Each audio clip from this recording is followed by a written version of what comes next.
So, research literature. What a weird post to start with. That sounds incredibly boring. I remember taking research methods in my graduate studies a couple times, both as a master's student and as a doctoral student. Thought, well, this is the worst class. Everybody dreaded that class.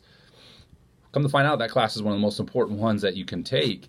And the information that I want to pass on to you here, when we think about nutrition, exercise, and training science, training theory, the problem we have in the field of exercise science and nutrition science is that, I have this weird hair right here, is that we tend to take literature that is maybe one study and run with it.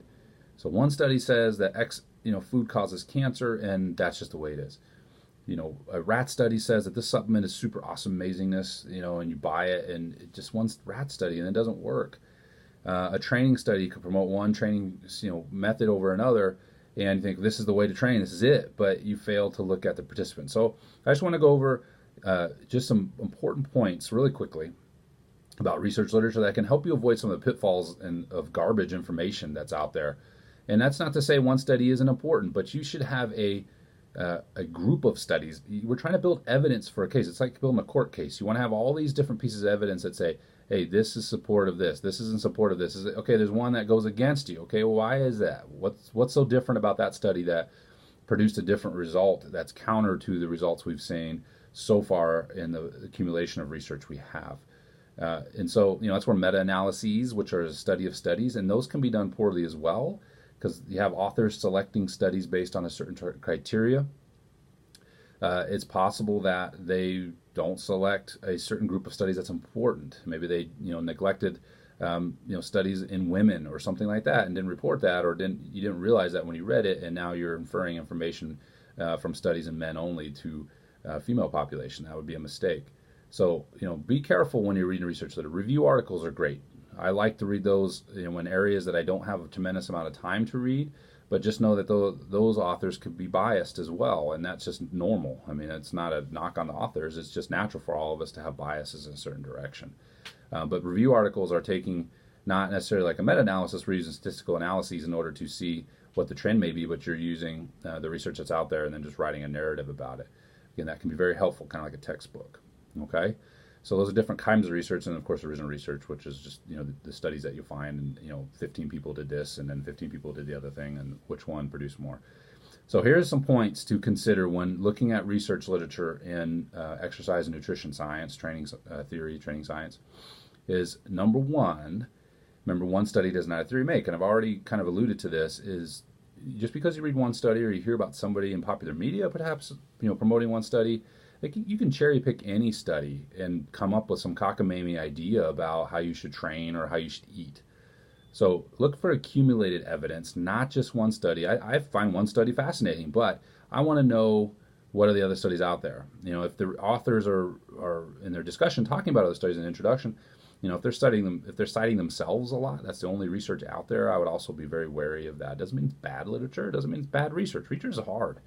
I haven't done a ton of research, and the research I have done is difficult to do it well in human beings. It's very, very hard. That's why studying rats is a lot easier. You can control everything. They don't have a life outside of eating what you give them, or exercising on a wheel, or trying to drown them.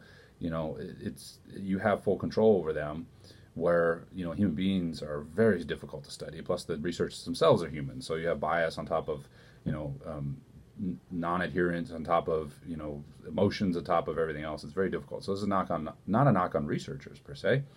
It's more on the reader. It's on you to consume it properly. So that's number one. Number two is overgeneralization. If a study, and I see this a lot of times, and I've done this too, I'm totally guilty of it. In the last couple sentences, right? I mean, the conclusions, let's say in an abstract even, I would encourage you, that's the next one, is read the whole study. Is, this period, whatever this is, bicep training, 3 sets of 10 makes you super jacked for everybody. If you only studied college-age males, then you can only say college-age males. So when you're reading research literature, you need to go to my favorite section is, who are these people? I want to know who they are. If they're, postmenopausal women, and you're saying, I've seen a study in 70-year-old women on sets and rep schemes, and how, flat sets are just the same as, pyramided sets. So in other words, building the load up over time. Or just doing the same load over and over again. It produces the same result according to the statistical analyses. But that was in 70-year-old women. Is that true for 20-year-old men, or is it true in elite Olympic level athletes, perhaps? I don't know. I have no idea. It's an interesting study, but to infer that to everybody else is a mistake. So when you're reading research literature, you need to go, the first place I always go, besides looking at the title and the hypotheses, of course, if it's something you're interested in, is who were the people that were studied. And then when you read the article yourself, and then you read the researcher synopsis of the article, the discussion is don't overgeneralize the results. Keep them pigeonholed into the area that was studied. Okay, as we age, our protein needs differ, right? As a postmenopausal woman versus a woman that is not a postmenopausal woman is a very different hormonal milieu. Okay, it should just go without saying that we need to check that, but that's often I see that quite a bit done, and I've done that myself, so I'm guilty definitely of that. But don't overgeneralize results. The next one, as I already mentioned, is make sure you read the whole article. So even if you read the abstract, you're like, cool, this is interesting, you might get in the article and start to really tear into the methodology and not be happy with what they did. So if they are promoting, strength training, which is a generic term, we call it a construct, and then they're, using strength training as back squat, and then they're using, certain reps and sets and rep scheme. Is that really strength training? Sure, maybe. Depends on the sets and rep scheme. Is it, would you call back squat strength training? Sure. Okay. But what if they had, doing high rep sets on, some sort of machine that's not necessarily traditional strength training? Okay, well, maybe that wouldn't qualify as strength training. But if you read the article, you just think strength training, cool. Even you could say strength training squat, cool, but then not look at the sets and rep schemes and like, this isn't strength training. This was more of an endurance focused type of training.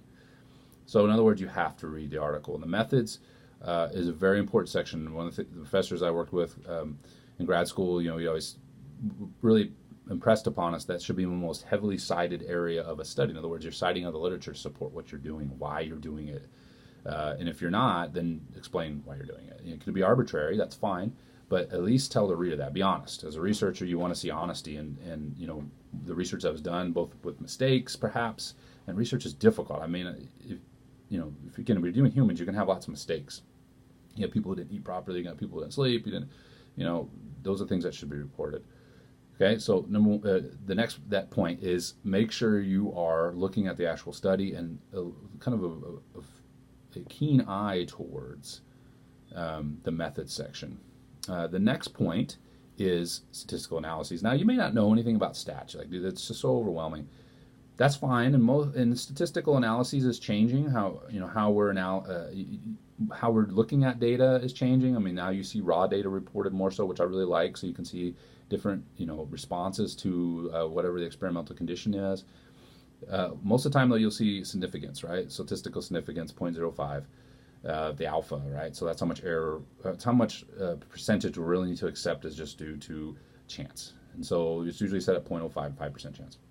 So anything that's beyond in that zone, less than 0.05, we would say, hey, that's statistical significance. That's great. I mean, you have to set the bar somewhere. You can't just be like, well, let's get rid of this and because my interpretation of significance could be different, and so now we're fighting over that. But things to consider is correlations and all these other ways to do analysis. That higher the number of participants you have, the more likelihood you are to get statistical significance. So if you have a study with thousands of people, and the difference could be very small, trivial, and you could get statistical significance. On the other side, you could have 5 elite athletes, and the difference wasn't statistically significant, but you go back and look, and you're like, that's a pretty good gap. It's just because the study wasn't powered. So you have to, again, at least look at how many participants there were, and then look at the mean or the average score, and then the standard deviation, the plus or minus. That'll give you a good idea of variance. If there's a mean and the standard deviation is the same as the mean, well, shoot, that's some serious variation that's happened. That would be very interesting to go back and look at the sample and say, well, what's going on? It could be one person, you only had 4 people, and one person was an outlier, and that messed everything up, maybe. And that person would be very interesting to see who they were, right? So be careful when you look at that data and say statistical significance. Cool, you don't have to just turn your brain off and be like, okay, it didn't do it, or it's not, it is black and white to start with, but then you need to go do some investigating. When you look at graphs, a lot of times also statistical significance, but if you look on the y-axis and look closely, the practical significance, in other words, the meaningful significance, may be totally not useful, not applicable. So if you're looking at some sort of exercise routine and you're saying, because you had so many people in the study, and the researchers say, well, we found statistical significance, but you go back and look and it was like 0.1 kcals per minute more. Is that really a big deal? I mean, probably not, right? But it was statistically significant. Correlations are even worse. You just need a bunch of people, and you can have a real correlate, a real low value. So you got 0.2, which is not even worth worrying about, and be statistically significant. Think, wow, this is really good. Not really, okay? So be careful with stats. This requires, again, the reader, you, to do some work. You can't just take things at face value. If you don't understand some of these things, you need to spend a little bit of time understanding them. In other words, you can't just consume research literature without a little bit of work. That's kind of like, I've been looking into real estate. It's like me going into the real estate market and be like, okay, I want to buy a rental property, and I'm just going to buy it. Okay, and then I'll just learn as I go. Well, I'm going to be broke before I figure it all out, and so I need to do some research. I need to learn how to do it properly. I need to learn how to buy things properly. I need to learn, the laws that are associated with it. I need to learn, talk to somebody who's an expert perhaps and teach me a little bit. Do some research online from somebody I trust, and so on. Same thing with this. You can't just wander into the research literature and expect to pull out all these nuggets and just be like, here it is, here's the math. I see that all the time promoted in exercise science, and it's a little bit just discouraging. I remember being as a master's student. I certainly I'm not saying I am the master of understanding research, but I remember even back then, before I understood very little about research literature, I started to realize it's probably a good thing that we don't. This is before social media was blowing up and everything else. This is a good thing that the general public doesn't have access to research. At that time, they didn't, because you can take things, you can take results and just run with them. And I think that's unfortunately what's happened is there's more access to research literature, which is fine. You have to learn how to use it. You have to learn how to use it. That way you won't get blown around by all these studies, especially like nutrition science.